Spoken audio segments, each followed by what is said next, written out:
Who would you consider your toughest competitor in the mini stock? Bruce Thomas Sr. He's the one who motivated me.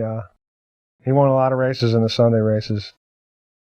I just could not. It was one of those things. I couldn't even win a heat race. And guys come along in the last lap and skunk me out of it, and it just would irk me so bad. Bruce Thomas Sr., when I raced minis, was definitely the godfather of mini stocks. That's exactly how I felt. They are really smart with Fords. I will forever be impressed with the way that they can tinker with race cars. And Bruce is a wheelman. He was the man. He was the fastest guy out there. I could actually race with him and run with him once we figured it out, and that was pretty satisfying too.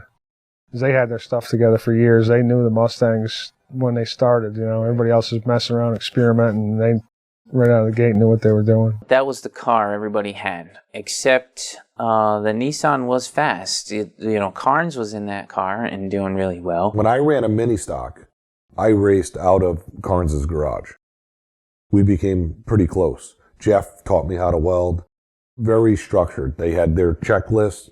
They were very serious about their racing. We went out for our first season, and I didn't really have too much help.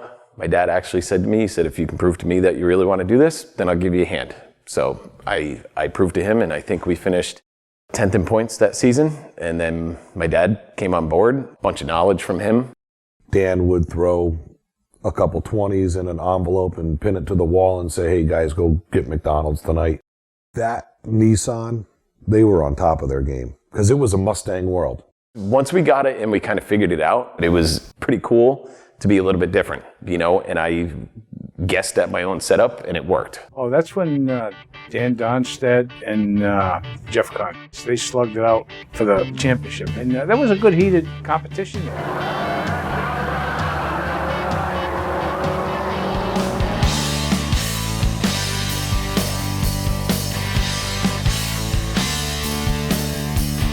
We came out of the gate flying. We won the first race, and it was on.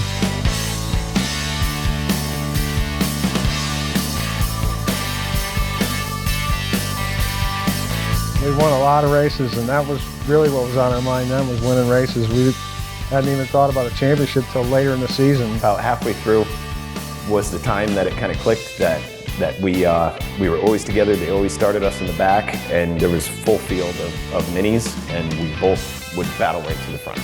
Everybody was talking about it because it was 2 points this way, 2 points that way. We had slight rivalry between us, and which was, I think, makes it even that much more fun to watch. There was a lot of animosity between us, a lot of talk back and forth, and he was driving a Nissan, I was driving a Ford, so it was that too. They were driving a foreign car, and we did everything we could to get in each other's heads. They were both good runners, neither one of them would give an inch. They put out a good show for everybody. Another thing that kind of blew my mind was when we would go out to race in the minis, all the mod guys and everyone would come up to the fence to watch me and Dan battle. Keep your eyes on Jeff Karns Dan Darnstaedt. And to have them all crowd up and watch us battle it out, to me was pretty awesome.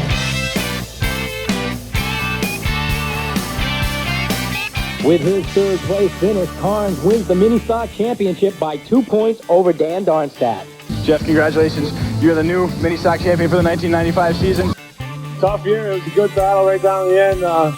We won the battle and lost the war, but we'll be back next year. We were there to win, and we won a lot, but winning that many, I think he won 4 or 5, and I won 11. It's how do you not win? And for years, you went back to back, because I did win the following year.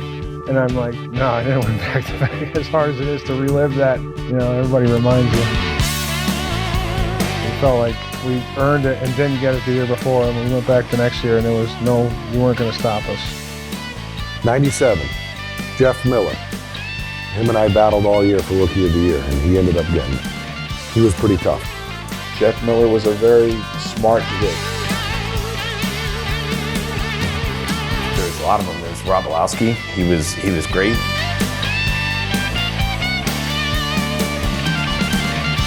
Mike Renaud, great guy, very good driver, not super aggressive, but fast.